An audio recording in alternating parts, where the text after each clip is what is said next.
my experience with this game is that the early game is very brutal for players that don't know what they're doing. I think if you're playing with a guide, or if you have a friend kind of giving you hints, or if you just looked up general strategies for combat or general strategies for how to make it through the game for like the first like 4 to 5 hours, I think you're going to have a much better time if you started the game out and got frustrated or lost or something like that. Let's go ahead and get started. So this is going to be my review of Hollow Knight. I just went through and finished the game in 4 days. I basically did non-stop, played Hollow Knight for 4 days straight. It took me about 24 hours.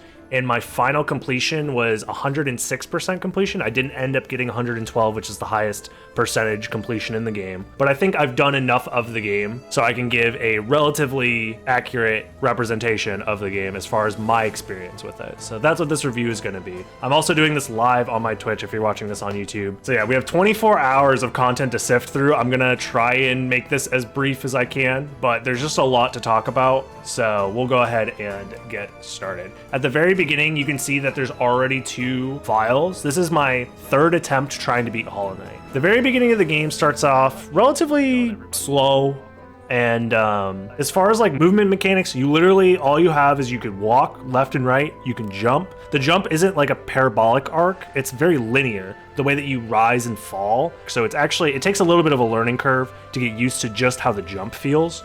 Compared to other platformers that have more of a parabolic arc. It's like a small thing at first, but it adds up because there's a lot of platforming in this game. The other thing that is very difficult at the start is that the game is very massive. Just going around and exploring the game, you end up running around in circles a lot. If you're not prepared to be okay with backtracking through the same sections over and over again with minimal movement options, then like the very first part of the game is going to be very frustrating. And that's how it was for me for every time that I've started to play the game, is that the movement options themselves, being as limited as they are, makes backtracking very annoying to deal with. I get my first upgrade about 30 minutes in. It's the fireball ability. What is it called? The Soul Blast. I made a conscious effort on this playthrough to use that attack more often. It's given to you very early on, and it's quite powerful compared to like your normal sword swinging, your nail, but it costs soul, and soul is this stuff at the top left. So if you're not doing well, you're going to be using your soul on focus so you could heal yourself. But it also is required in order to use the fireball. So in a lot of situations, you have to choose between being able to heal yourself or being able to do more damage with combat. I opted to force myself to do more damage and heal myself less, and I ended up having more fun doing it that way. It's a more aggressive play style, and I enjoyed myself more than my other playthroughs, where it felt like this game is very unfair a lot of the times. There's a lot of cheap shots, there's like spike traps, there's spikes that fall from the ceiling that you can't see, there's enemies that come out of nowhere and have like unreactable patterns. So you take a lot of damage in this game, and most of the time it's not your fault, it's just cheap. But the developers gave you the option to heal yourself at any time as long as you're like safe and away from other enemies. So most of the time it evens out, but then you also have to choose whether or not you would rather use your soul for damage or use it for healing. You can get more soul by doing damage to enemies with your nail, so it creates a interesting combat system that is a little unintuitive at first, and I think most people will gravitate towards healing most of the time, but you actually end up doing better so long as you heal less and do more damage overall. This fight I actually enjoy a decent amount. Most of the fights in the game, like boss fights that is, are pretty okay. There's a couple that are a little annoying, but most of the boss fights in this game are fair. All of the attacks are telegraphed enough. You just need to know what you're looking for, and you learn it over time. So yeah.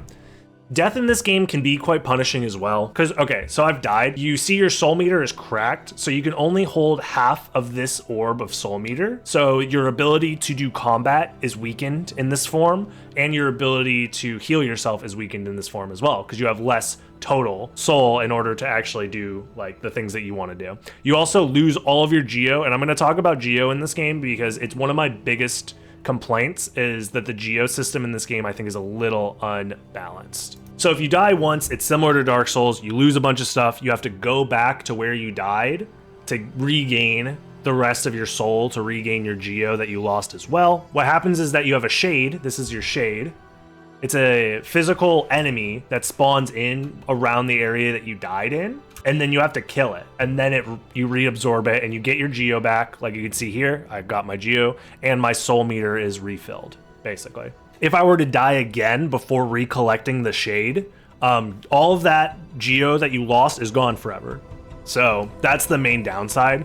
And geo in this game is extremely important. One thing that's important to note about geo is that all of the stag stations, which are essentially the fast travel points in the game, they all require you to purchase them with geo, usually somewhere around the 200 geo mark. And 200 geo, especially early game, takes a while to grind. Like, you would have to kill the same enemies like over and over and over again to get that kind of money.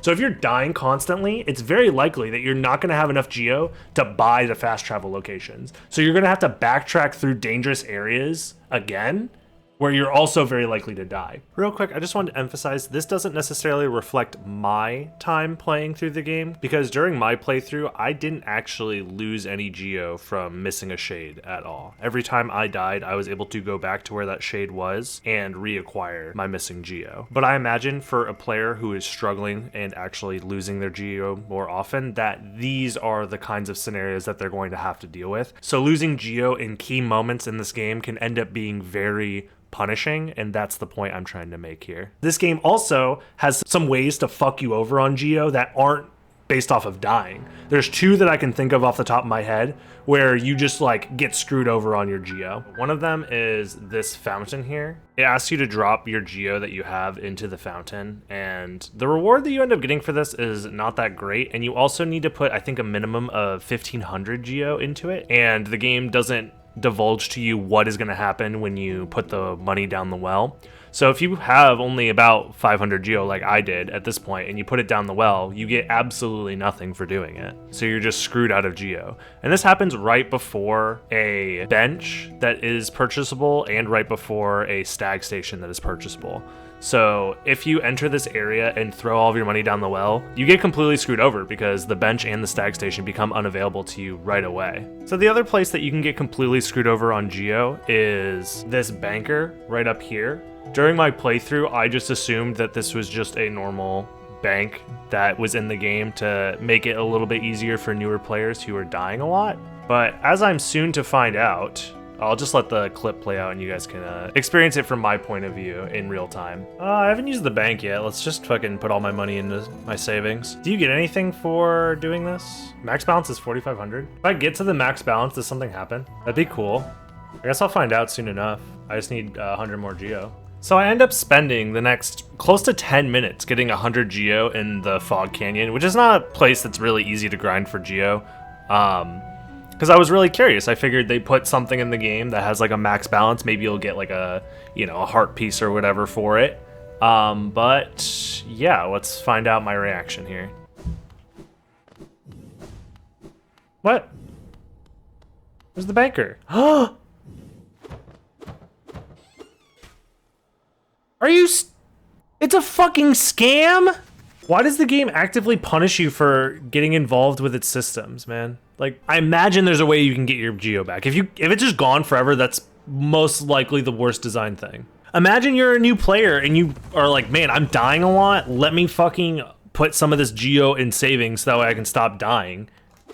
And then that geo is just fucking gone until God knows when into the future, until you find that person and get it back. But at that point, you're already struggling for geo. So the geo situation, I think, is one that I personally would tweak a lot. I think geo is meant to be similar to how souls worked in the Dark Souls games. The issue is that Dark Souls aren't that important. Like, yes, they're important for leveling your character up and purchasing certain things from shops and stuff. But the thing is like, if you die a lot in Dark Souls, you're rewarded at the end of every boss fight with a ton of souls. You're given all of the souls that basically you lost on your way to that boss fight from dying over and over again at the end once you've defeated the boss. You have a bonfire. You go from the bonfire to the boss. You die a lot in that bonfire run over and over and over again. You're getting better at that bonfire run. You end up losing some souls, but once you finally finish that bonfire run, killed that boss, you get a bunch of souls from killing that boss, and you basically make up all the souls you would have lost. In this game, when you kill a boss, you don't get geo for it.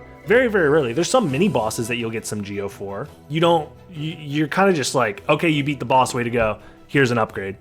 So it just doesn't work exactly the same way. So I'm 2 hours in, I've gotten the Mantis Claw, which gives you basically the wall jump in this game, and that opens up so much. At this point, 2 hours into the game, I have an air dash, a ground dash, and a wall jump, and that gives you access to probably like 70-60% of the map, and the map is massive. So 60% of a massive map is still a lot of stuff, and you may not be able to do everything in those areas, but you can at least go to almost every area in the game now. I finish the boss fight and I move on, right? There's multiple different things that I need to do at this point. The game wants you to go to City of Tears at this point, but I end up in fucking Deep Nest, which is one of the worst, awful, terrible, terrifying places in the entire game. I hate Deep Nest. I still hate Deep Nest. Even after like finishing the majority of the game, like I just want to get in and out as fast as possible in this fucking place. I hated this place. It's just like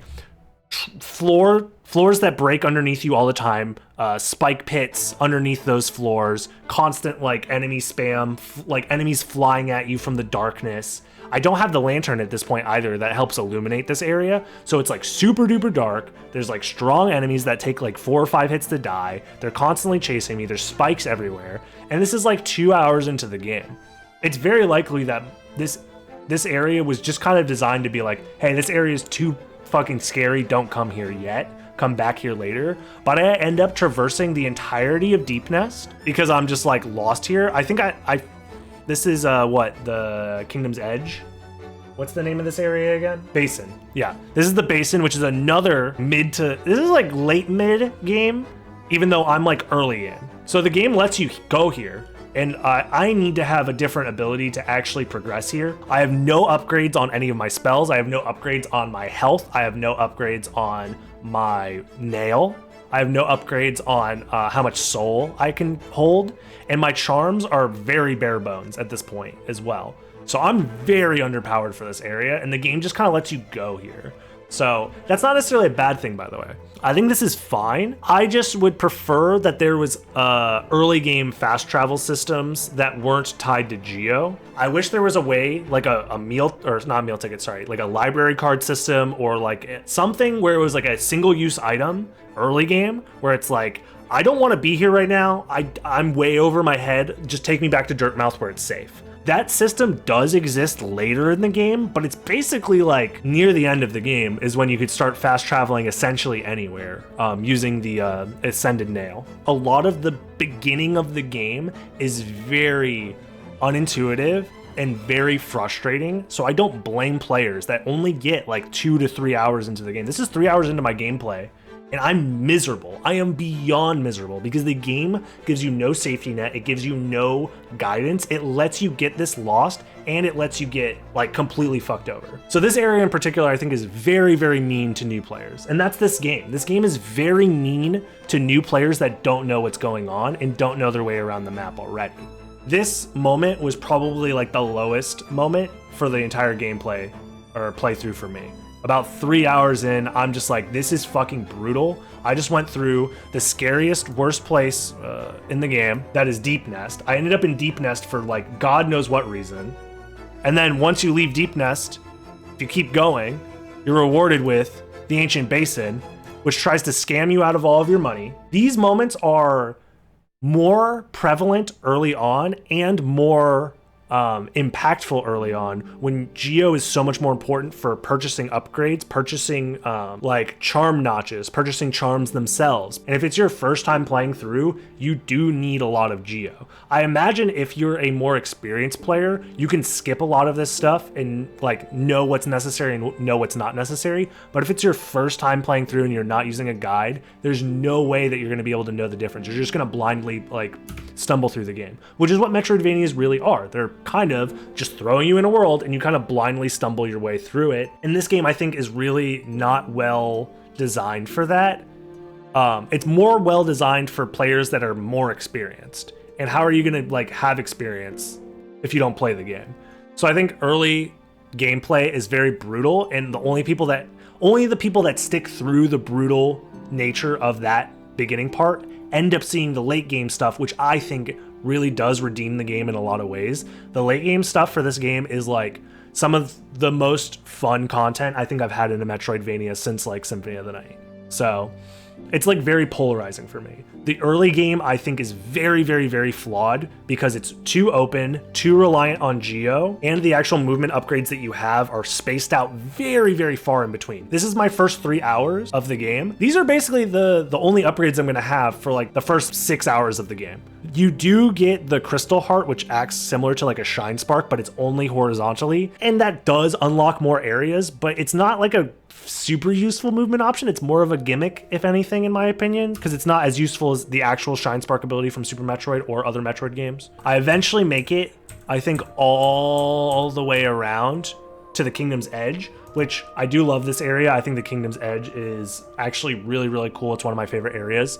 All this stuff that looks like snow that's falling is actually like skin, like dead skin from a giant dead god monster.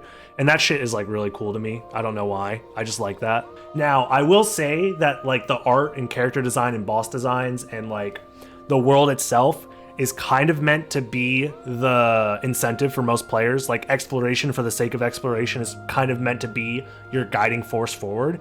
And if that stuff doesn't interest you, this game is going to be absolutely brutal. If you don't care that like you're in this beautiful world, like me, this scene, this world, this area that I'm in is objectively just fucking gorgeous and awesome and fun to be in.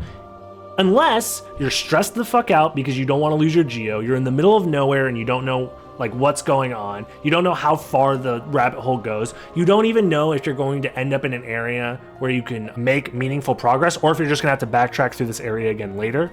So all this stuff is going through my mind. I actually can't even take in all of the scenery and the ambiance that this game has to offer, which is one of the game's strongest points. So, and granted, that could just be a me issue. That could just be me frustrated that the game is actively trying to fuck me over at every turn. Because there's basically traps in this game that are designed to screw the player over, I don't trust anything in this game at this point. I feel like everything is a trap, everything is trying to fuck me over at this point. I'm under-leveled, underprepared for this section of the game, but I'm stuck here and I don't have the means to fast travel out. So I'm not able to take in the best part of this game because of how stressed out the game has made me. And again, I'm willing to accept that that could just be a me issue, and it's the way that I decided to play through the game, or it's the way that I decided to think about the game.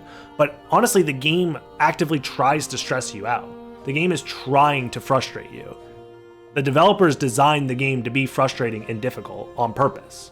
I just feel really bad for anybody who just was like, this is a cute bug game and it looks like a casual fun time. And like, I like Metroidvanias because at the end of the day, Metroidvanias aren't necessarily like a hard genre. They're not known for being like a hardcore genre of games. They're meant to be like open world 2D games that you explore and have fun.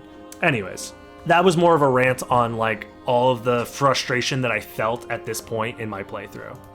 I'm just gonna skip past it because it's like whatever.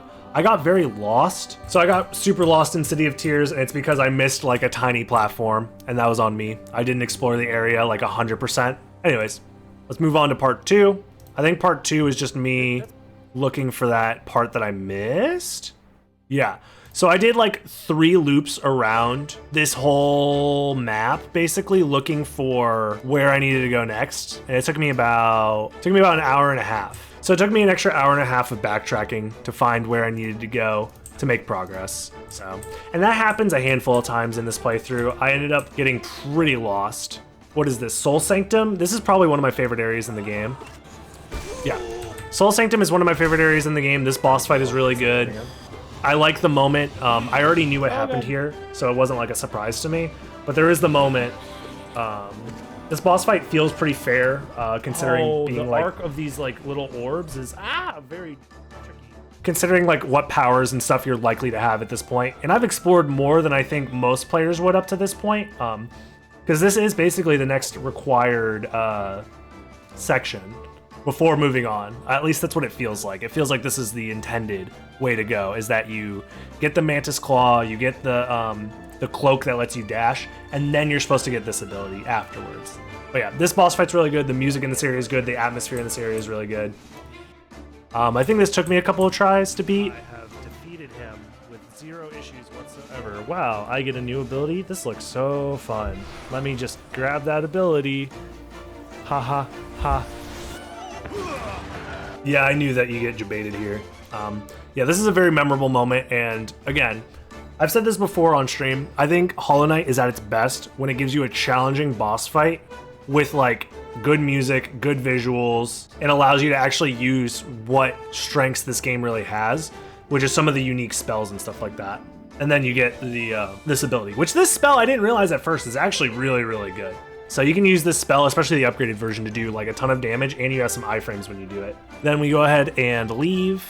I ended up getting the Dream Nail somewhere in here, just from like exploring through this area. And then on to the Crystal Caves or whatever this place is called. This place is really cool. I like the aesthetic. I like the idea of like them mining out crystals and stuff like that. There's no real boss of this area. There's just kind of like a platforming gauntlet that you have to do. I guess there's the Crystal Guardian that you fight for a bench, and then you fight an upgraded version later, which is cool. But yeah, this is probably like the first time that the game gives you like a somewhat competent platforming section that feels like impactful. The platforming in this game can end up being, I think, pretty good overall. It's not like as good as like a Celeste or, you know, a dedicated platforming type game. But some of the platforming sections end up feeling pretty good once you like link all of the movement options together. I think the movement options themselves are relatively weak. In just general exploration and like combat usage, but they end up like slowly becoming more impactful, more useful. Once you get like the Shadow Cloak ability, you're able to like dodge attacks by dashing, which feels a lot better than just dashing alone. The double jump makes a lot of platforming a lot nicer, but you don't end up getting the double jump ability usually until like 10 hours into your playthrough. Like, this is now 6-7 hours into my this playthrough, and I finally got the Crystal Heart ability, which is basically this like you get to go long distances ability. So yeah, so I give like the platforming sections like in general in this game, like granted I haven't done Path of Pain yet, so that might change my opinion on it, but everything outside of Path of Pain, I give it like at best like 7.5 out of 10 if we're comparing to like something like a Celeste or like an actual platformer, but it's pretty good. I would say it gets the job done, and it helps break up the monotony, I think, of just like exploration and combat. The fact that they added platforming gauntlets, I think, is actually a really smart thing that this game did.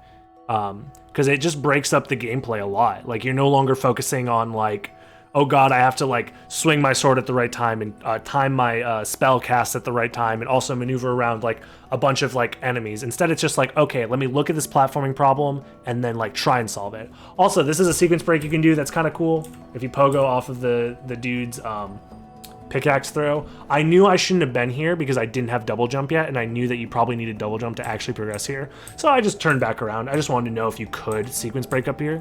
I actively went out of my way to not sequence break the game because I didn't want to end up in areas where I wasn't supposed to. And I still ended up in Deep Nest somehow, super early, which fucking sucks, but whatever.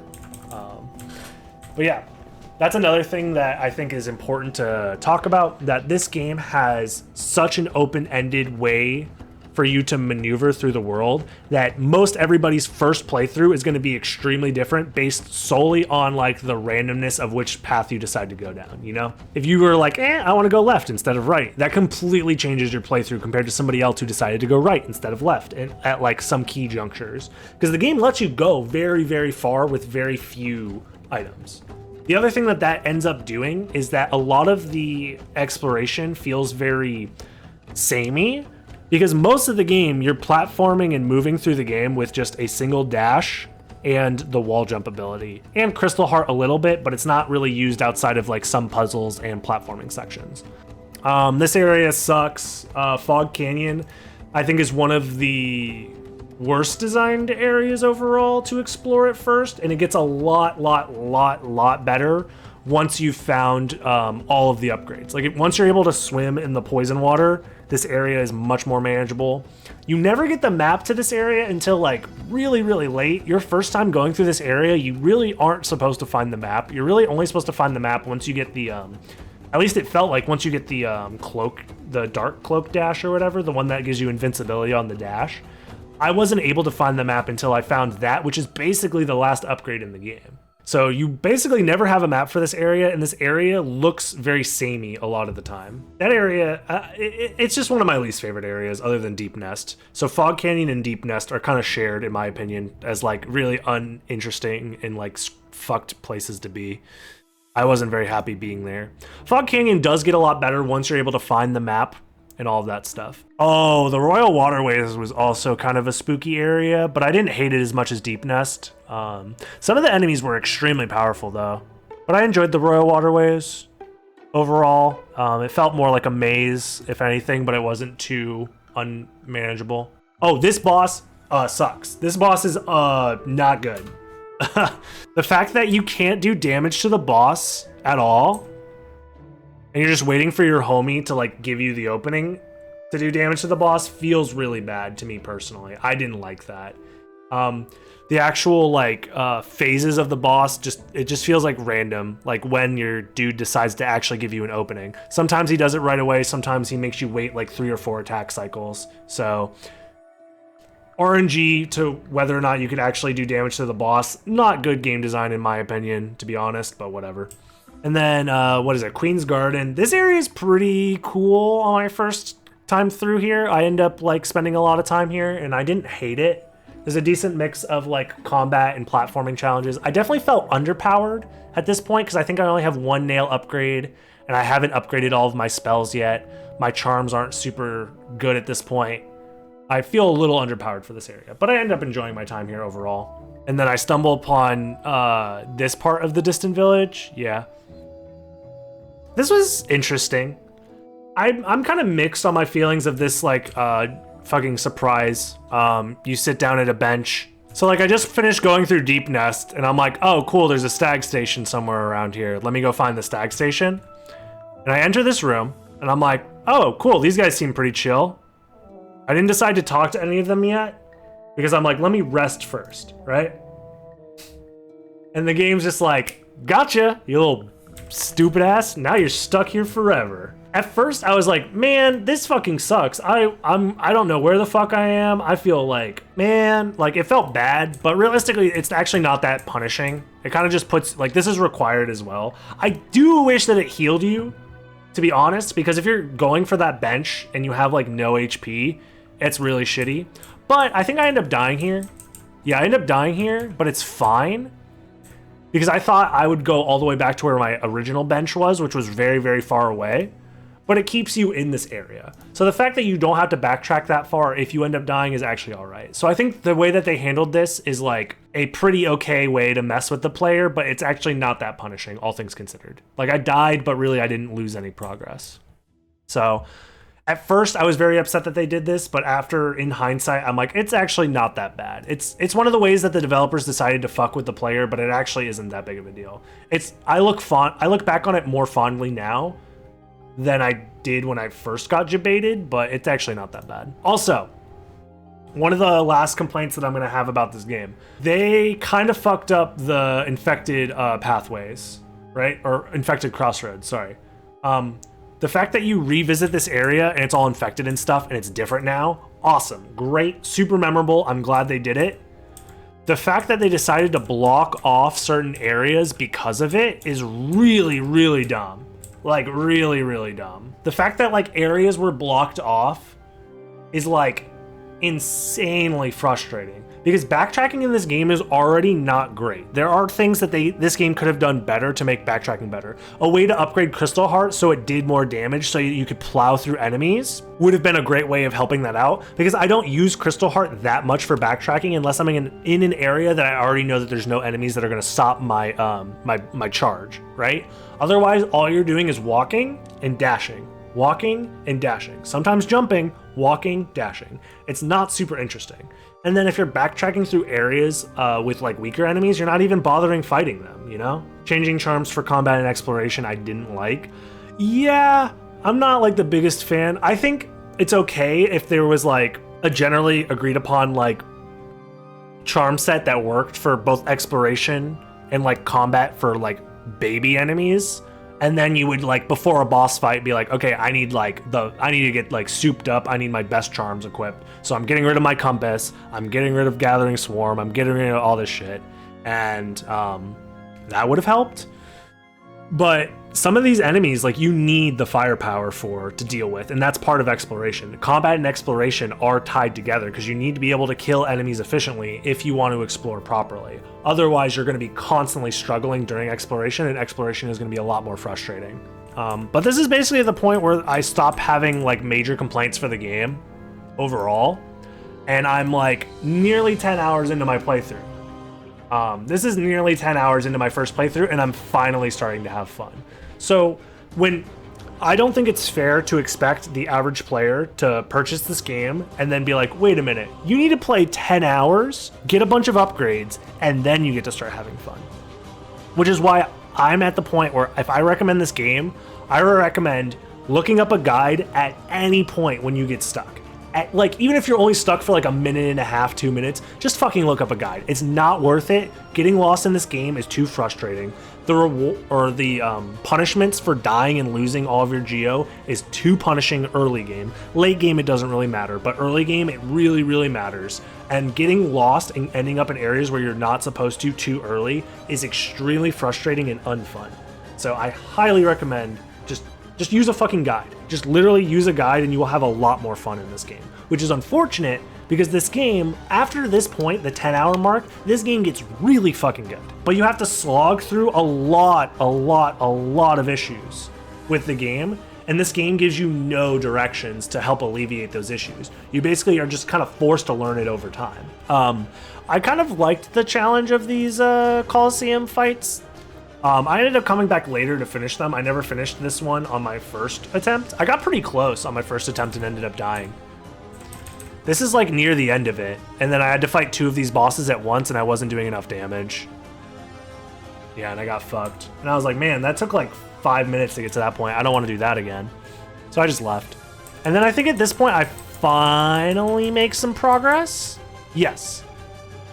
This boss fight's pretty cool. I like Broken Vessel. I think I beat it on my second try. Yeah, I beat it on my second try.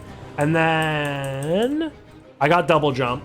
So double jump was like 11 hours into the playthrough, and now I can finally finish exploring stuff. I did the dream version of Broken Vessel. What is his name called? Yeah, Descending Dark is really important, I think, for this boss fight. And just combat in general in this game, Descending Dark is like really important. Yeah, this took me like 5 or 6 tries to beat, because Descending Dark is so powerful. So it took me about 10 hours to get to the final boss for the bad ending. Mind you, this is with no guide and no help from chat as much as I possibly could. I was constantly like telling people no spoilers, please don't help me, I don't know, like I don't want to know, I just want to know what it's like to play the game without any sort of spoilers or anything. This fight's pretty good. It took me a couple of tries and then I finally beat it. I'm happy with this fight. The Hollow Knight fight is pretty good. Almost 69% completed. That's the only thing that I wish I did differently, is that I got 69% before beating the game. And then I basically, I'm gonna skip this whole section. This is just 4 hours of me trying to figure out what the fuck do I do next? I don't understand. So I just backtrack through a bunch of stuff and I'm just like super lost the whole time trying to do the best ending. And then we have put 16 hours and we've gotten 88% complete with the game. At this point, I'm just fucking tired of like not knowing what the fuck to do. I'm like 88% complete. I've done as much as I thought I could do without a guide. So I said, fuck it, I'm looking up a guide, I'm looking up an online map, and chat can just spoil whatever the hell they want for me now. I'm kind of just like, I'm done trying to figure things out for myself. I'm consulting a guide basically from here on out. And if people want to give me spoilers from here on out, I don't care anymore.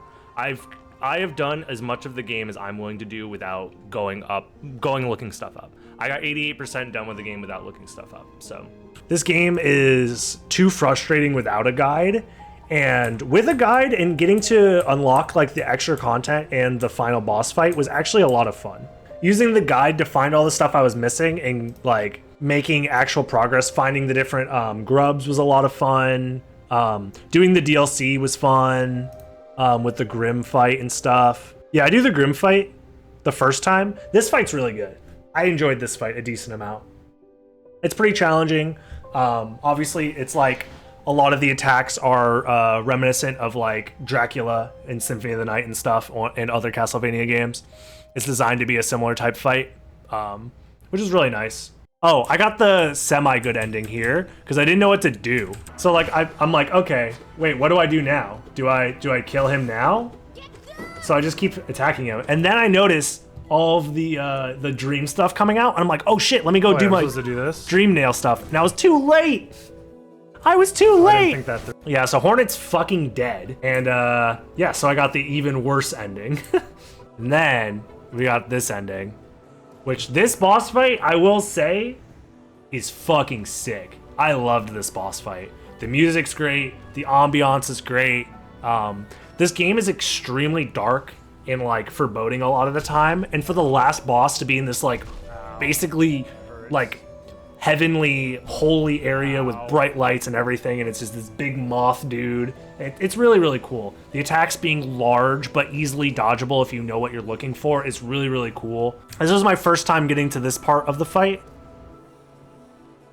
And yeah, these like light rays are huge but easily dodgeable if you're paying attention. Everything that this boss throws at you is very dodgeable and very fair, but it's extremely powerful if you get hit. So like it punishes you hard for mistakes, but those mistakes are easily rectifiable. Long story short, the boss fights in this game are like the best part of the game in my opinion, and the exploration in this game could be a lot better, but it gets better late game once you have upgraded combat abilities, because being able to trivialize combat in this game helps a lot. And the movement options that you get do get better later, especially once you get the cloak dash that lets you dash through enemies. But ending on this boss fight I think is awesome. I think the ending helps a lot with this game, but I would never blame somebody for saying they didn't enjoy Hollow Knight because the beginning part of the game was too rough for them and they just never finished it. Because like if you don't want to get through the really annoying parts of the beginning part of the game, you never get to experience the best parts of the game. So you can't really blame people for not wanting to do that. So yeah, this game has a lot of flaws that I think are really tied to the beginning and like early middle part of the game and how progression is tied to that. And I think part of it's just unfortunately due to the fact that the game is so massive and open during the early and mid parts of the game that you can end up super lost and kind of screwed early on very easily. But then once you're in the end game and you have all this like really powerful spells, your charms are useful, you have like all these different items at your disposal and stuff like that, it's actually really, really fun to link everything together. So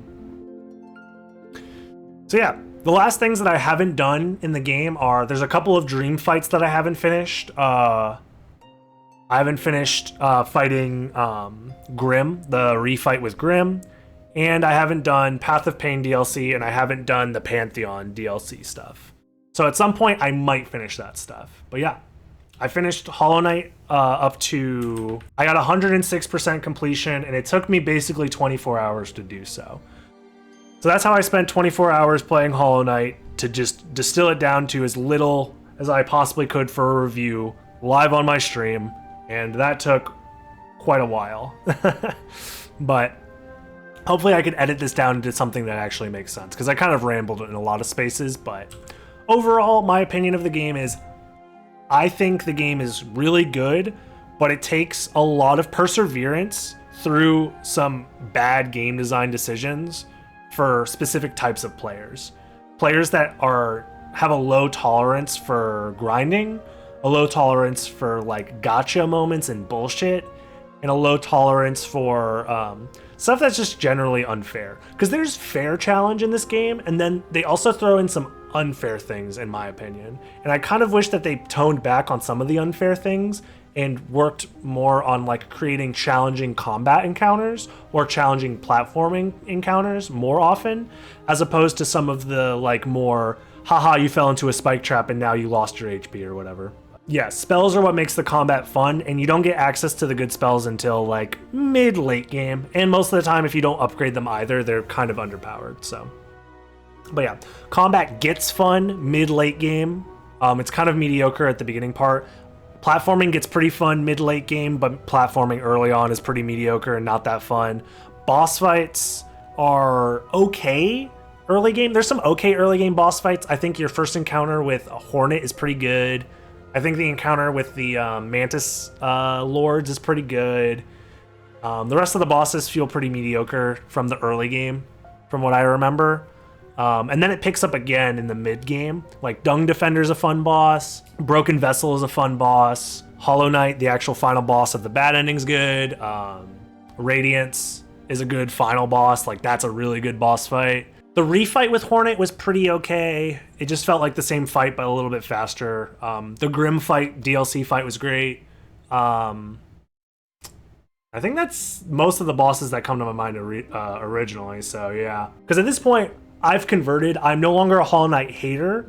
I think the game is really good, but I'm willing to accept that the game has flaws, especially early game. I think most of the early game issues get mitigated around the anywhere from the 6 to 10 hour mark, but expecting somebody who's like really struggling to push through the 6 to 10 hour mark is kind of a lot to ask for. And it also just kind of depends on like your luck when it comes to discovering certain upgrades or discovering like easier paths versus harder paths. And that's unfortunately a issue that is baked into being a Metroidvania that is so insanely open world, which is also one of its strong suits. So I'm not saying there's an easy fix or an easy solution or that the devs are brain dead stupid. It's just a little slow at the start and a little too open-ended.